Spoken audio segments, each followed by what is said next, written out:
Inma Ugarrio presenta Rienda Suelta en Radio Intereconomía. La Real Asociación Nacional de Criadores de Caballos de Pura Raza Española, ANCE, patrocina este espacio, comprometidos en la defensa de nuestro caballo. Y ese, nuestro caballo, el español, es el protagonista ahora mismo aquí en Rienda Suelta, protagonismo que nuestro caballo va a compartir con una personalidad más que notable en lo que tiene que ver con la historia del pura raza español, porque durante muchos años ha estado ligado a él y sigue estándolo en la actualidad. Nos referimos a Carlos Escribano, cuyo currículum es tan extenso que no estoy muy segura de que vayamos a poder resumirlo de manera breve. Pero digamos de él que es veterinario, castellano de nacimiento y asturiano de adopción. Ha sido funcionario de alto rango durante años, ejerciendo como director general de ganadería del MAPA, con gobiernos de distinto signo, de hecho se puede decir que con todos los gobiernos de la democracia, y que acabó su vida profesional siendo director gerente de la emblemática yeguada Hierro del Bocao, propiedad del Estado. Cargos y responsabilidades todas estas que no significan otra cosa más que claramente el destino le marcó viendo al caballo español desde el ruedo y también desde la barrera. Actualmente, ya jubilado de sus quehaceres en la administración, preside la Comisión del Esquema de Selección y Plan de Mejora de ANCE. Don Carlos Escribano, buenas tardes, bienvenido a Rienda Suelta. Muchas gracias, Inma. Buenas tardes. Bueno, Carlos, si hay alguien que ha vivido de cerca el desarrollo del caballo de pura raza español, su evolución, selección, cría, ese es usted.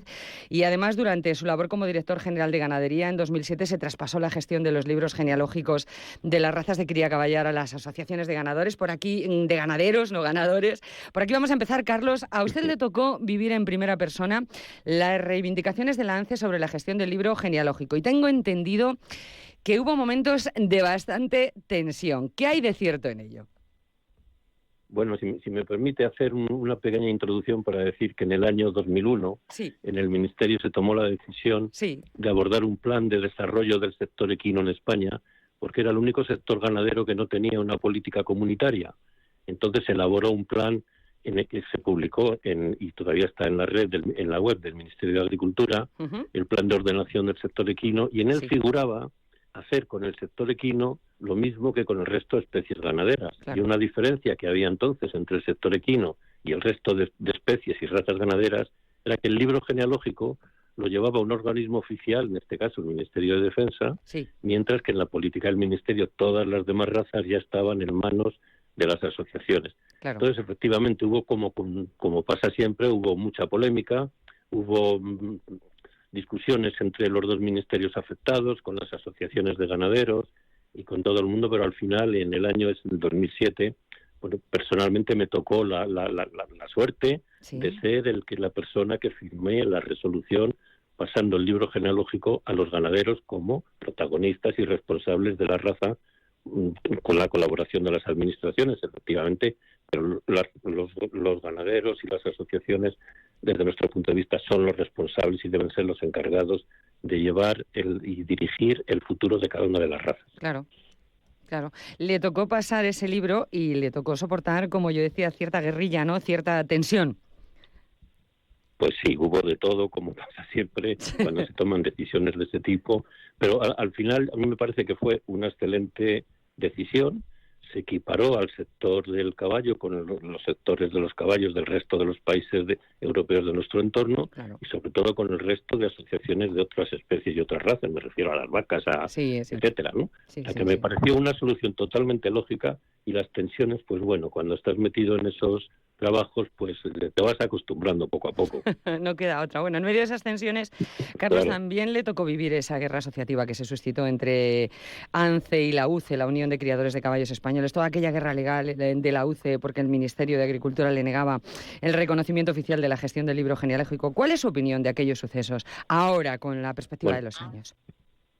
Pues fue una lucha innecesaria, porque lo que pretendía el Ministerio de Agricultura en ese caso y la asociación y los ganaderos era tener una asociación fuerte y potente que los unificase a todos, pero no por un objetivo completamente técnico, que era mantener un esquema de selección único para toda la raza. Es un tema tan importante tener un esquema de selección que las conexiones entre todas las ganaderías son uno de los factores de riesgo para que la fiabilidad de nuestros trabajos en esos temas sea mayor o menor. Es decir, que fue una lucha innecesaria, y al final, claro, Lance, que es la que tenía la mayoría de las ganaderías y de las cabezas de ganado, pues era la que tenía la concesión del libro genealógico y la gestión del mismo por parte del Ministerio, y por lo tanto no tenía sentido dividir la raza en varias parcelas. Sí, pero dieron la lata, ¿eh? La UCE dio la lata, ¿eh? Estuvo ahí guerreando. Sí. Guerreando dio tela. mucha lata, pero yo creo que al final todo eso se ha calmado. La gente pues ya se ha dado cuenta de que el trabajo que está haciendo Lance para todos los criadores del caballo de pura raza española en 250.000 animales inscritos en el libro en más de 60 países, pues yo creo que avala una gestión unificada de toda la raza, teniendo en cuenta que razas puras hay muy pocas, y esta es una de las razas de caballo pura más importante de todo el mundo. Sí.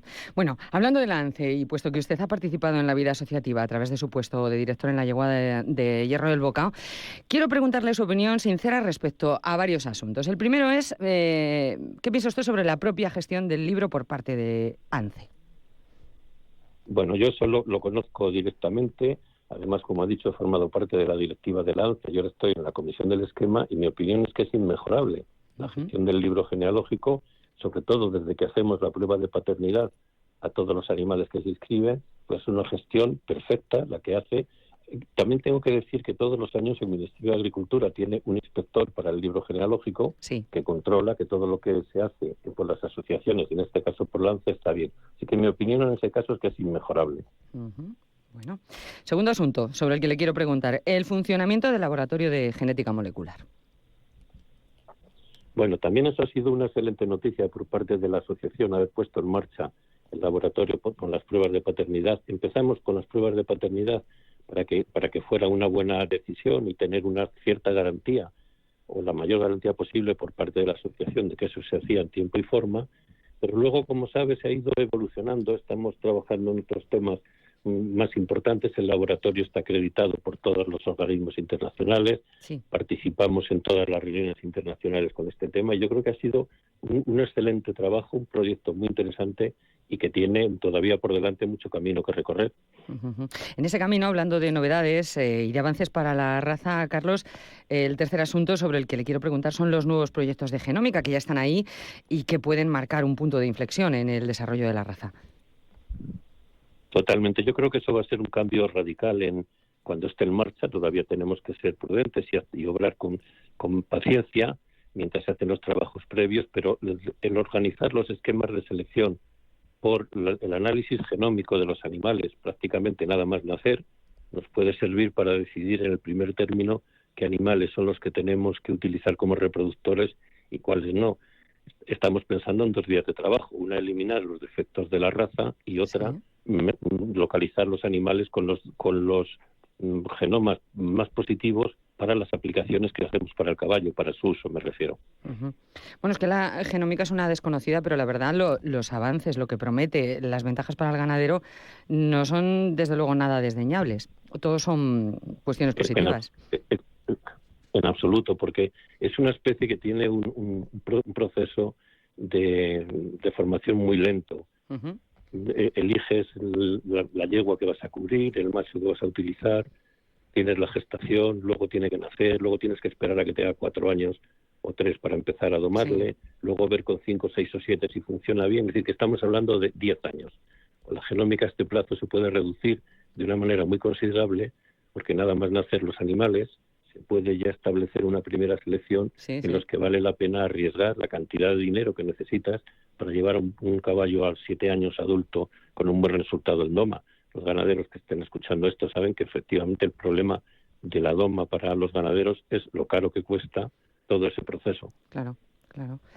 Bueno, don Carlos, y además de todos estos puestos que usted ha ejercido y cargos institucionales, usted ha sido ganadero. Por eso quiero pedirle que me resuma brevemente su experiencia como tal, como ganadero. ¿Cómo fueron sus años en Espasa? ¿Llegó a comprender mejor las iniciativas ganaderas?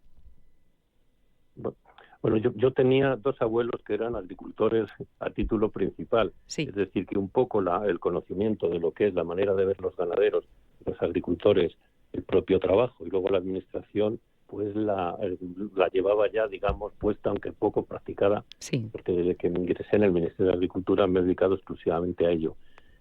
A pesar de que en mi trabajo en el Ministerio siempre he intentado ponerme en el lugar de los otros, de los que venían a verme como agricultores o ganaderos, tengo que reconocer que aprendí mucho viéndolo desde el otro lado, ¿no?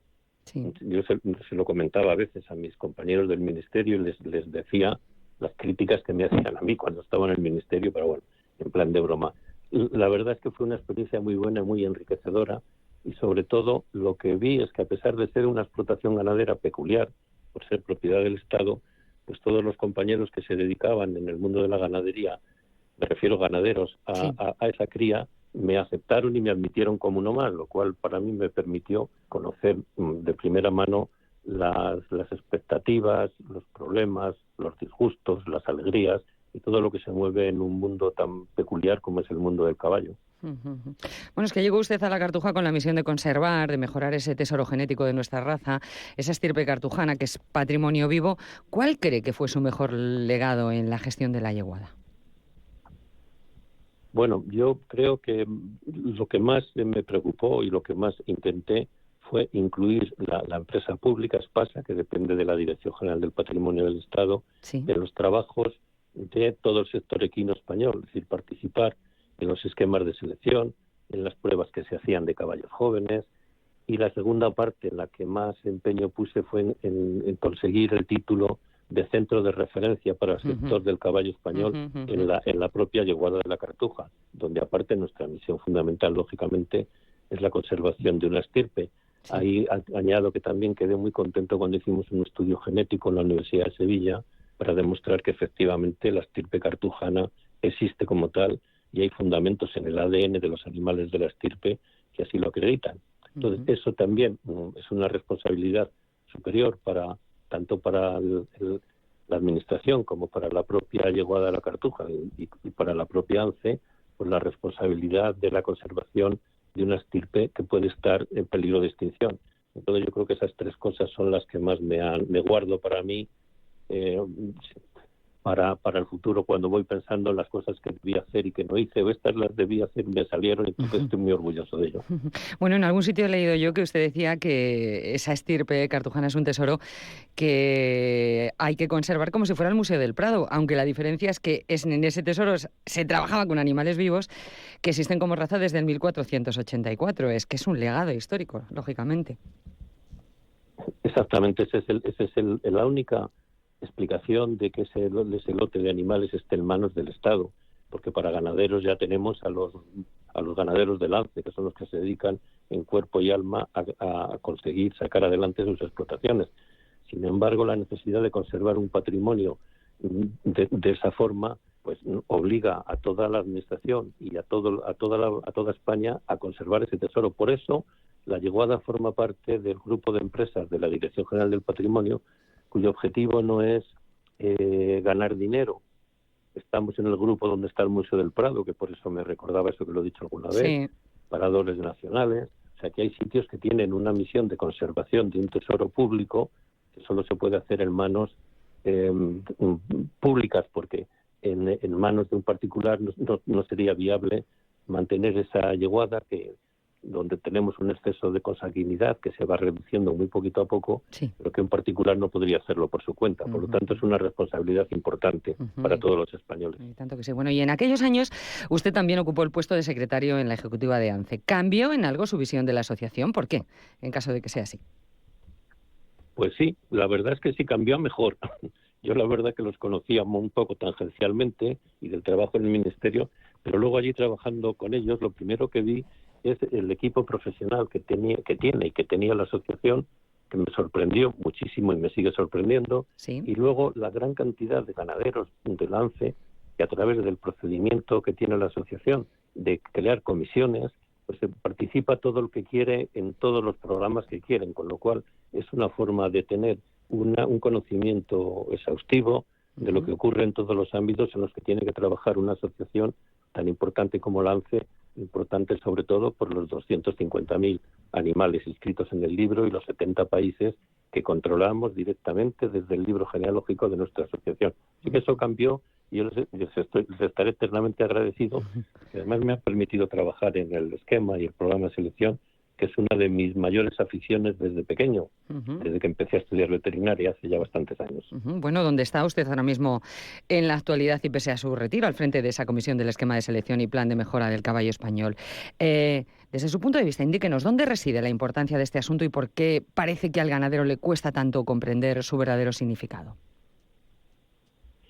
Bueno, la verdad es que poco a poco vamos avanzando. Empezamos en el año 2003 con las primeras pruebas de selección de caballos jóvenes y allí teníamos problema porque no había potros preparados ni incluso la buena parte de los jinetes no se conocían las repris y hacíamos pruebas de selección pues prácticamente en familia, ¿no?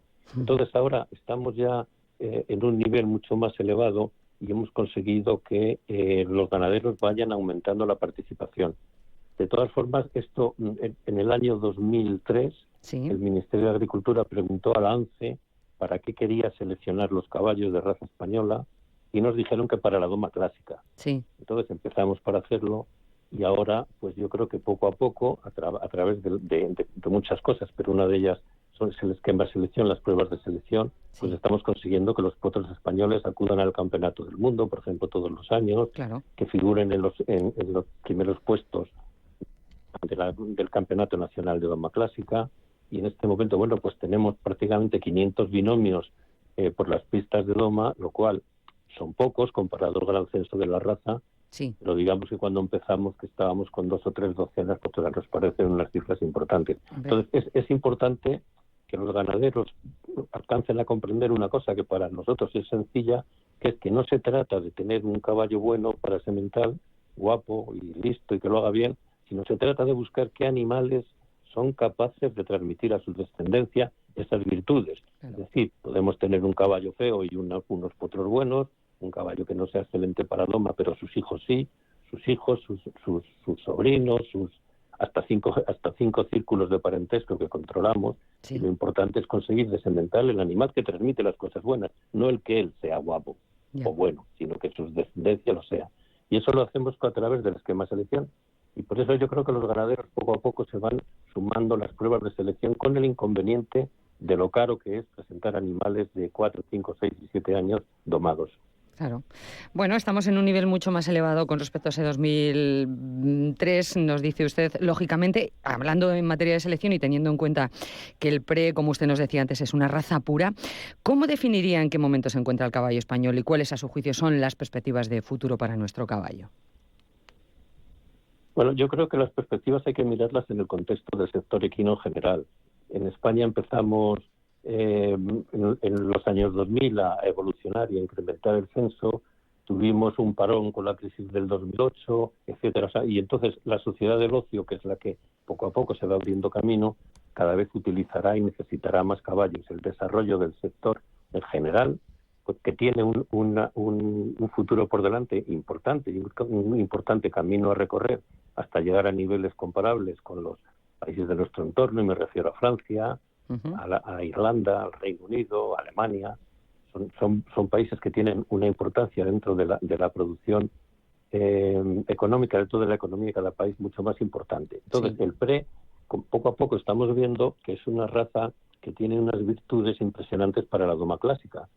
La raza vale para todo, o sea, hay animales haciendo salto, corriendo completo, doma vaquera, doma de campo, es decir, que es un animal versátil que se adapta a todo. Tenemos animales cerca del Polo Norte y los desiertos de África y se aclimatan perfectamente. O sea, que yo creo que tiene un gran porvenir por delante, es un animal muy adaptable a todas las circunstancias y lo que es necesario es establecer los sistemas de selección para las distintas líneas de trabajo para ir eligiendo los animales que va a criar cada uno de los ganaderos. Pero yo creo que el caballo en España todavía tiene un largo camino que recorrer. Y en este camino yo creo que el pre es el que más tendrá, lógicamente, la importancia es prácticamente el 75% del censo que tenemos sometido a control en este momento. Claro, bueno. Y ahora yo le voy a pedir que se moje, le voy a poner en un pequeño compromiso, le voy a pedir que se defina. Don Carlos, ¿es usted más partidario de la morfología o del deporte a la hora de seleccionar nuestra raza? Si tuviera que optar por doma o por concurso morfológico, ¿cuál sería su opción? Bueno, yo optaría por el deporte, pero sí me gustaría decir que no es incompatible. Uh-huh. O sea, no es incompatible hacer una selección para mantener una cosa que tiene el caballo español, que yo creo que no lo tiene ninguno más, que es su belleza. Sí. Yo creo que eso es una carta que tenemos en España con esta raza, sí, que se debe aprovechar. Y también quiero aprovechar para decir que no es incompatible. O sea, hay caballos que están dando un resultado en los concursos morfológicos muy importante, y también muy importante en las pruebas de doma. Que yo creo que no es necesario establecer para toda la raza un patrón de porte o un patrón morfología.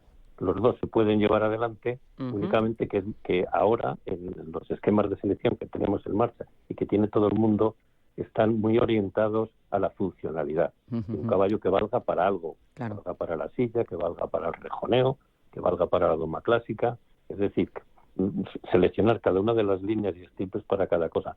Pero yo creo que el debate de morfología doma blanco-negro afortunadamente no existe, y hay animales que son estupendos para las dos actividades. Uh-huh. Ahora, puesto a elegir, hoy día el esquema de selección, para el que le interese ese tema, está muy establecido para la doma, y para la morfología es un proyecto que tenemos en el que estamos trabajando duramente, a ver si conseguimos algo también. Bueno, y usted que viene del exterior, quizás esté menos contaminado, ¿por qué cree que ANCE suscita tanta controversia en el sector? Porque las críticas a la asociación son constantes. ¿Cree usted sinceramente que la ANCE discrimina a quienes no son sus socios?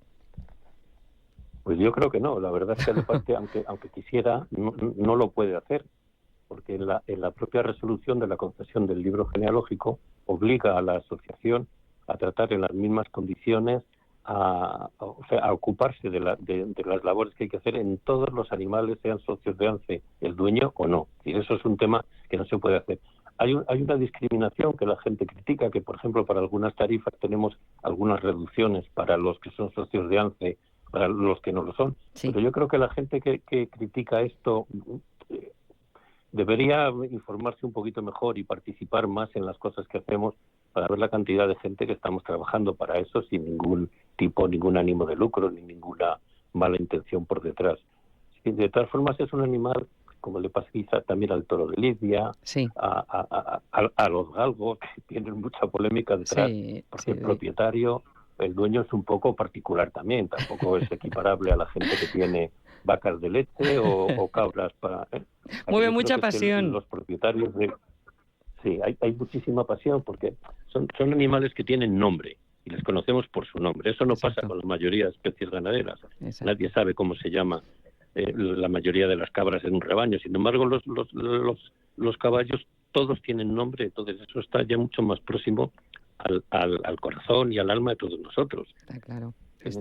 Cuando vamos a los concursos con los caballos, vamos con una mentalidad, un nerviosismo y una poca objetividad, porque es que nos pasa como con las cosas que queremos de verdad. Como si fuera nuestro hijo. Los caballos tienen una forma de relacionarse con las personas que no es la misma que el resto de especies. Entonces salen pues sentimientos que no controlamos tanto.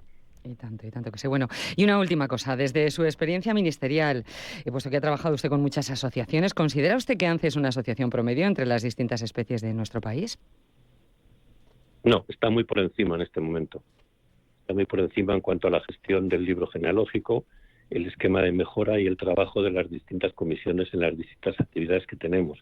Yo creo que ahora la asociación y el caballo de pura raza española estamos en un lugar muy importante. Yo no lo sé, a lo mejor a los que estén oyendo este programa les resulta insultante que diga que la única asociación que se puede comparar con nosotros o nosotros con ella es la de la raza frisona, las vacas de raza frisona productoras de leche, sí, que tienen un libro genealógico estupendo, un esquema de mejora muy adelantado, están con el plan de genómica, etcétera, o sea que estamos a la cabeza completamente. Bueno, caerán críticas, pero bueno, eso es lo esperable. Bueno, en fin, yo ahora como estoy jubilado, que lo has dicho al principio, me puedo permitir determinados excesos que antes controlaba. Bueno, y siempre está bien de las críticas. Es que esto es España, esto es así. Bueno, pues don Carlos Escribano, presidente de la Comisión del Esquema de Selección y Plan de Mejora de la ANCE, la Asociación Nacional de Criadores de Caballos de Pura Raza Española, un hombre que lleva toda su vida vinculado al mundo ecuestre y que sigue en esa guerra, pero pegado a nuestro caballo, el caballo de Reyes, el español. Don Carlos, que ha sido un placer tenerle en Rienda Suelta. Muchísimas gracias por su presencia en nuestros micrófonos. A ti también, Irma, te agradezco que me hayas dado la oportunidad de tener esta charla con todos vosotros. Nada, ha sido un placer. Un abrazo. Porque llevamos más de 50 años defendiendo el valor de nuestro caballo. Porque representamos a nuestra raza a nivel internacional con ganaderos de todo el mundo y organizaciones de todo el planeta. Real Asociación Nacional de Criadores de Caballos de Pura Raza Española, ANCE. Trabajamos para conservar, mantener y garantizar la pureza de raza, seña de identidad del patrimonio histórico y cultural de España.